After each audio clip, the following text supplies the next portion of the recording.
আসসালামু আলাইকুম। আজকের ভিডিওটা হচ্ছে প্রিপোজিশনাল ফ্রেজ অথবা কতগুলো এক্সপ্রেশন নিয়ে, যেগুলো আমি লিখে ফেলছি। চারটি যে লিখেছি আমি, because of, due to, owing to, on account of, এই চারটার মিনিং সেম, কিন্তু আমরা বিভিন্ন ধরনের সেন্টেন্স তৈরি করতে অগ্রাধিকার কোনগুলোকে বেশি দেই, সেই বিষয় প্রসঙ্গে আজকের এই ভিডিওটা। চলুন ভিডিওটা শুরু করি। আমরা দেখতে পাচ্ছি, আমরা খুব খুব কমনলি ইউজ করি বিকজ অফ, এটা ব্যবহার করি, ডিউ টু ব্যবহার করি, ওয়িং টু ব্যবহার করি, কিন্তু অন অ্যাকাউন্ট অফ এই ধরনের শব্দ সেন্টেন্সগুলোতে আমরা খুব কম ব্যবহার করি। আমরা আসলে যেটা কমনলি ব্যবহার করি সেটা তো আমরা রুল জানি, কিন্তু পরবর্তীগুলো কিভাবে ব্যবহার হয় সেটাও আমরা একটু জানার চেষ্টা করব কতগুলো এক্সাম্পলের মাধ্যমে। তবে প্রথমে শুরু করি বিকজ অফ। তাহলে বিকজ অফ দিয়ে যদি আমি একটা সেন্টেন্স তৈরি করি, খুব সিম্পল একটা সেন্টেন্স তৈরি করতে পারি। যেমন একটা উদাহরণ দিতে পারি বিকজ অফ দিয়ে, যেমন হচ্ছে হি কুড নট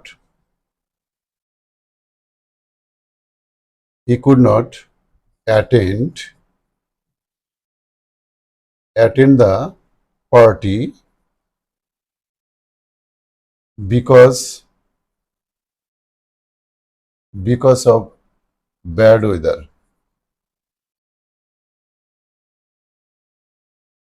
এটা একটা সেন্টেন্স হতে পারে, হি could not attend the party because of bad weather.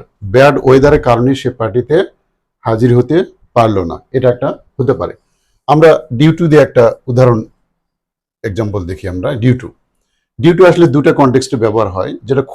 যেটা খুব ফর্মাল, সেটা হচ্ছে যে ডিউটির পর একটা টু বি ভার্ব বসবে, সেটা লিঙ্কিং ভার্বের কাজ করবে, তারপর একটা অ্যাডজেক্টিভ হিসাবে ডিউ টু ব্যবহার হবে, তারপর তার কারণটা এখানে থাকবে। যেমন হচ্ছে আমরা বলতে পারি, যেমন his success was due to his mother. তার মানে এটা বলা হচ্ছে এখানে সাবজেক্ট হচ্ছে হিজ মাদার, ওয়াজটা এখানে লিঙ্কিং ভার্ব বা টু বি ভার্ব এখানে ভার্ব রয়েছে, এখানে ডিউ টু কিন্তু অবজেক্ট হিসাবে ব্যবহার হয়েছে। এই অবজেক্টটা এবং এটার রিজনটা হচ্ছে তার মাদার। সেটা বলা হচ্ছে যে তার সাফল্যের কারণটাই ছিল তার মা। এই ধরনের বিষয়গুলোতে এটা পেলে প্রপার, যেটা ফর্মাল যেটা সেন্টেন্স তৈরি করে, তাহলে ডিউ টু বি ভার্বের পর বসলে সেটা ভালো হয়।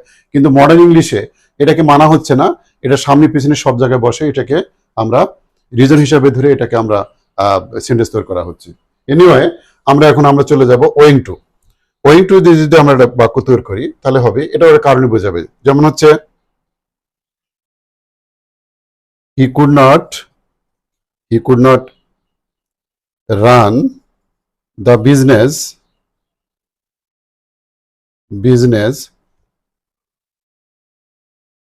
owing to insufficient fund, insufficient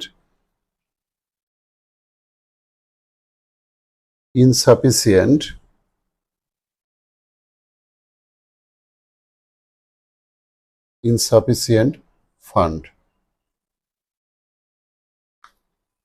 ফান্ডও দিতে পারি, ক্যাশ দিতে পারি, আমরা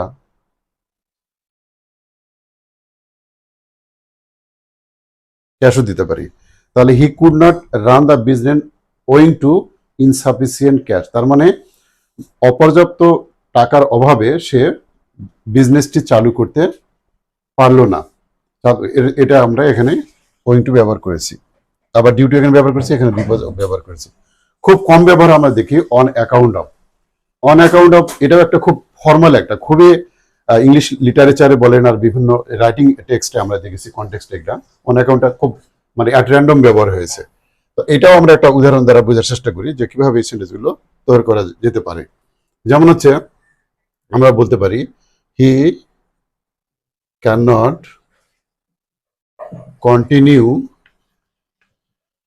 কন্টিনিউ his study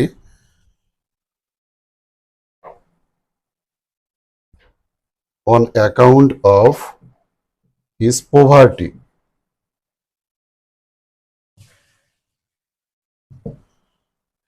তার দারিদ্রতার কারণে সে পড়াশোনাটা চালিয়ে যেতে পারছে না, can not continue his study. তাহলে এখানেও আমরা দেখতে পাচ্ছি এটা কারণে ব্যবহার হয়েছে। সুতরাং আমরা এই ভিডিও থেকে আমরা কনটেক্সট বা চারটে যে এক্সপ্রেশন দেখলাম যে because of, on account of, due to এবং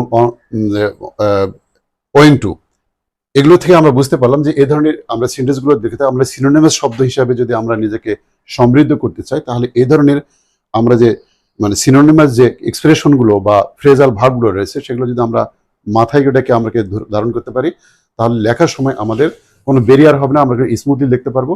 যে কোনো কনটেক্সটে আমরা কোনো একটা সাহায্য নিয়ে একটা সুন্দর সেন্টেন্স তৈরি করতে পারবো। আশা করি এই ভিডিওটা আপনাদের ভালো লেগেছে। এরকম ভিডিও পেতে আমার চ্যানেলটাকে সাবস্ক্রাইব করবেন এবং সঙ্গে থাকবেন, এবং সুন্দর সুন্দর সিরিজগুলো আমরা একটা ভিডিও পাবো, এবং পরবর্তী আমাদের যে বেসিক লেভেল থেকে অ্যাডভান্স লেভেলের যে বিষয়গুলো সেগুলো আমাদের আয়ত্তে আসবে। ভালো থাকবেন, সুস্থ থাকবেন, আবার কোনো ভিডিও নিয়ে দেখা যাবে। আল্লাহ হাফেজ। Thank you very much.